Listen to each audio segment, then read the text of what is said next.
Bonjour, bienvenue. Nous allons parler des ETF. Les ETF pour quelle stratégie? Avec mes deux invités, Isabelle Boursier d'Ociam. Bonjour. Et Pedro Fernandez d'Euronext. Bonjour. Première question pour Isabelle Boursier. Est-ce que vous pourriez nous rappeler ce qu'est Ociam? Alors, Ociam, nous sommes une société de gestion affiliée au groupe Natixis. Nous sommes nouveaux sur le marché des ETF. Nous sommes rentrés en juin et juillet 2011 de l'année dernière avec de nouvelles stratégies proposées à travers des ETF qui sont plutôt des portefeuilles défensifs de manière à profiter à la fois de la hausse des marchés actions tout en étant protégés à la baisse sur ces marchés. Alors, le thème, c'est les ETF, les trackers. Qu'est-ce qu'on dit du reste et définition? Alors, les deux termes existent aujourd'hui. ETF, qui est un terme américain pour Exchange Traded Funds, qui littéralement veut dire fonds cotés négociables en bourse. Et le terme tracker, qui est le terme initial, qui avait été initié à la fois par Euronext à l'origine sur ces produits en 2001, et qui reflète l'idée de suivre la performance à la hausse comme à la baisse d'un indice de marché. Pedro, à quoi ça sert ces ETF ou ces trackers? Quel est l'intérêt? Les ETF sont un outil très efficient pour accéder à soit une stratégie, soit une certaine exposition. Aujourd'hui, sur la cote, vous trouvez des ETF à la fois sur des indices actions, matières premières et des taux. C'est vraiment un outil en bourse, cotation continue, négociation à prix connu, pour accéder à une exposition dédiée. Et alors Isabelle, où est-ce qu'on en est sur ce marché? Est-ce que c'est un gros marché? Ça concerne qui? C'est un marché qui au total fait 1,6 trilliard de dollars à fin octobre de cette année, qui en Europe représente un peu plus de 240 milliards de dollars. Donc l'Europe est beaucoup plus petit. L'Europe a aussi commencé sur ce marché à peu près 7-8 ans après le marché américain, qui est le plus gros aujourd'hui. Mais c'est un marché qui reste en forte progression, puisque la collecte depuis le début de l'année est d'environ 22% si on regarde le marché mondialement, et d'à peu près 16% sur le marché européen. Et c'est un marché qui, pour vous donner une idée, aux États-Unis, 9% des fonds sont des ETF. 9% de toute la gestion collective sont donc des ETF sur lesquels interviennent à la fois des particuliers et des professionnels. Sur le volume échangé, peut-être je peux apporter aussi quelques chiffres. Aujourd'hui, les ETF aux États-Unis représentent 25% des échanges sur le marché comptant. Quand on regarde les valeurs les plus traitées aux États-Unis, qui sont à la fois les valeurs les plus traitées dans le monde, il y a 5 ETF dans les 10 valeurs les plus traitées aux États-Unis et en même temps dans le monde. Et la valeur la plus traitée, c'est un ETF. C'est un ETF de State Street sur le S&P 500, traite par jour 20 milliards de dollars. Donc c'est un marché en croissance. C'est un marché en forte croissance, et ça depuis l'origine, qui a une croissance en moyenne, quand on regarde sur les 5 dernières années, de plus de 30% par an. Et alors, qui achète ces trackers? Alors, sur un marché très développé comme le marché américain, les professionnels aux États-Unis estiment que 50% des volumes et des encours sont détenus par des particuliers et 50% par des professionnels. En Europe, on est plutôt sur un marché qui est avant tout professionnel, mais avec une montée en puissance progressive des particuliers qui les utilisent de plus en plus pour s'exposer à un marché. Par exemple, aujourd'hui, on peut s'exposer très facilement à des marchés émergents comme la Chine, la Corée, à travers des ETF et dans des conditions de prix qui sont très abordables. Alors Pedro, si on resserre un petit peu sur la France, et surtout pour les particuliers, puisqu'ils sont dans la salle, est-ce que c'est vraiment un produit pour les particuliers? Et quelle est la psychologie des particuliers par rapport à ce produit? Je ne dirais pas que tous les produits sont des produits pour l'investissement. Je ne veux pas donner des conseils d'investissement ici. Les ETF sont des outils très efficients pour une exposition dédiée. À partir du moment que vous avez choisi quelle est la stratégie que vous allez prendre et vous avez une exposition en tête, vous pouvez utiliser les ETF pour accéder à cette exposition. Les ETF aujourd'hui, parmi tous les produits, sont des produits peut-être les plus efficients sur le marché. Mais Isabelle, est-ce que les Français aiment les trackers? Il faut leur poser la question. Mais est-ce que vous l'observez? Nous, ce qu'on observe, alors bien sûr, on est dans des marchés, notamment sur la partie actions, qui ont été très difficiles depuis les 18 derniers mois.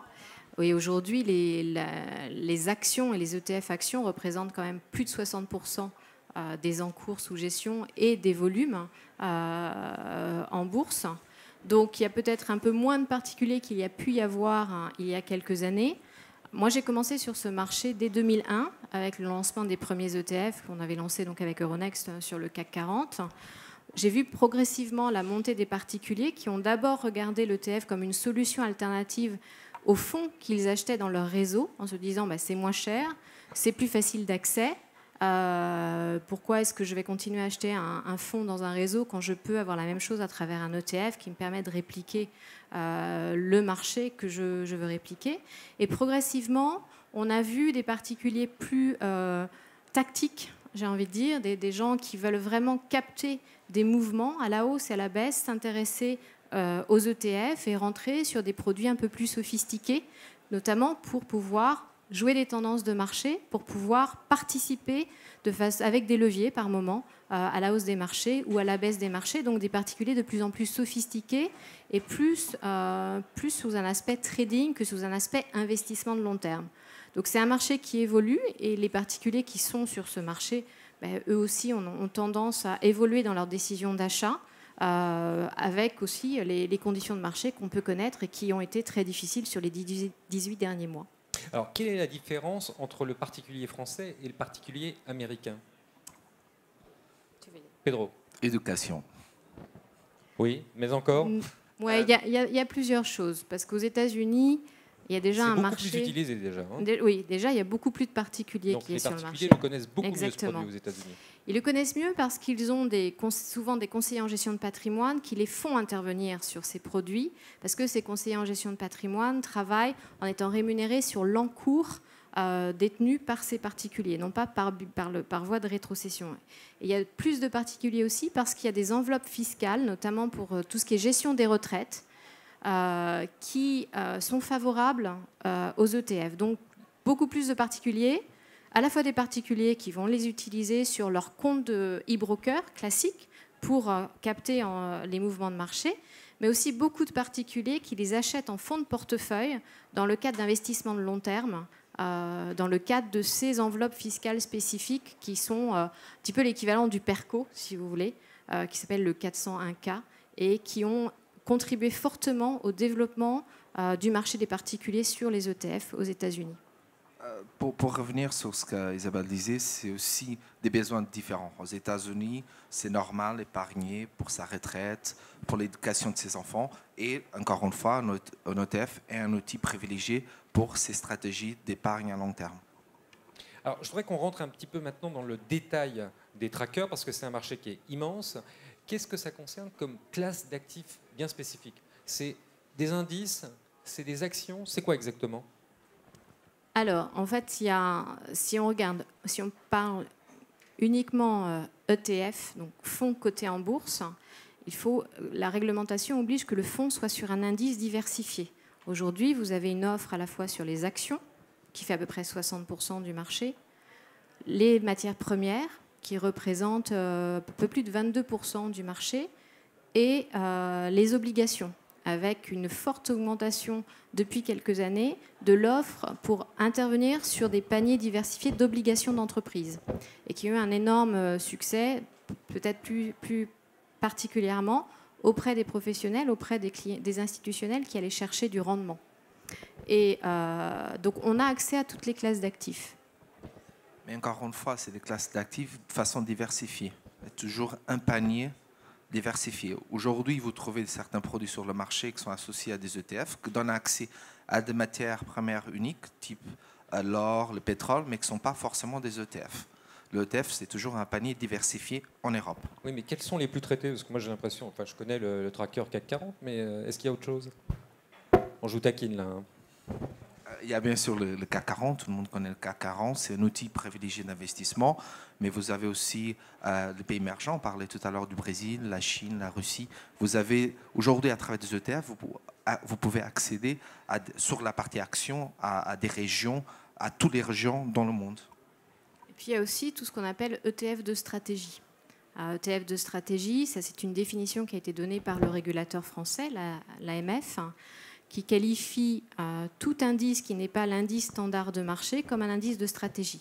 Donc vous pouvez avoir des stratégies qui ont pour objectif d'apporter un levier de 2 à la hausse ou à la baisse. Donc ça, ce sont des ETF sur lesquels il y a énormément de volume sur Euronext, parce que ce sont des outils qui sont utilisés beaucoup pour des aspects de trading et beaucoup de trading dans la journée. Mais vous avez aussi des ETF de stratégie, comme ceux qu'on a développés, qui, eux, ont plutôt une approche défensive. C'est-à-dire qu'ils restent sur un panier diversifié et ils vont avoir pour vocation d'aller chercher des titres qui sont peu volatiles et qui sont, par essence, vont avoir un comportement défensif dans les évolutions du marché action. Un point important par rapport à ce qu'Isabelle disait, c'est qu'aujourd'hui, le retail, vous avez accès à des stratégies et des expositions que sont plutôt pour des instituts. Ce sont des expositions qui sont fabriquées pour des instituts, pour les professionnels, qui sont à votre disposition en bourse. Alors, quel est l'avenir de ces produits? Est-ce que c'est simplement d'élargir le panel existant ou est-ce qu'il y a techniquement quelque chose à faire sur ces produits? Déjà, je pense sur l'utilisation. Tout à l'heure, on disait qu'aux États-Unis, 50% des utilisateurs, c'est du retail. En Europe, autour de 10% estimé. On pense que les utilisateurs vont être diversifiés, vont investir davantage sur les ETF et va avoir plus d'utilisateurs sur ces produits. Après, je pense qu'en termes d'offres de produits, en fonction des allocations des investisseurs, on va avoir plus de produits. Ce qu'on a vu en Europe jusqu'à 2007, c'est beaucoup de lancements sur les actions.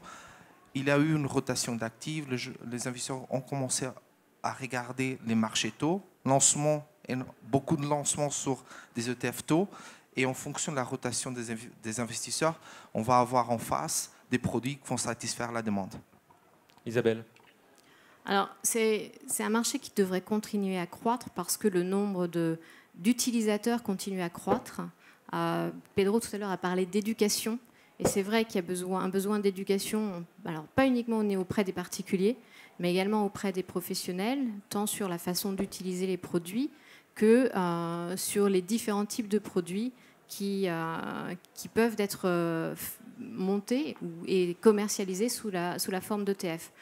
Donc c'est un marché qui devrait continuer à croître. En Europe, on est loin des montants et du nombre de produits qu'il y a aux États-Unis. Donc la croissance est certainement beaucoup plus, et le potentiel de croissance est certainement beaucoup plus important en Europe qu'il l'est aujourd'hui aux États-Unis. Maintenant, on est dans un contexte de marché où les États-Unis sont beaucoup plus dynamiques que le marché européen. Et de ce fait, on prend un petit peu de retard en termes de croissance par rapport au marché américain. Parce que souvent, quand on entend parler des ETF, on pense à quelque chose qui est bizarre, étrange, risqué. Les ETF, c'est ni moins ni plus des SICAV ou des FCP cotés en bourse vont suivre la performance d'un sous-jacent. C'est simplement ça. Oui, alors pourquoi justement les trackers ont cette image un petit peu délicate auprès des particuliers? Ça vient d'où ça? C'était mal expliqué au départ? Non, je pense que ça vient... On les a comparés à des produits indiciels parce que c'est souvent un peu le rapport qu'on fait. Oui, et alors il y a certainement beaucoup de facteurs. Déjà, le mot tracker n'est pas forcément très beau. Très vendeur. Et très vendeur, exactement. Ça, je l'ai entendu pendant 10 ans. Après, toute personne qui fait un peu de marketing de produits financiers sait qu'on n'aime pas les acronymes, que personne n'aime les acronymes. Donc on commence déjà avec une certaine difficulté. Ensuite, les indices, c'est pas tout le monde connaît le CAC 40, tout le monde entend parler du CAC 40, mais ne sait pas forcément qu'est-ce qui est derrière le CAC 40 et comment investir sur le CAC 40.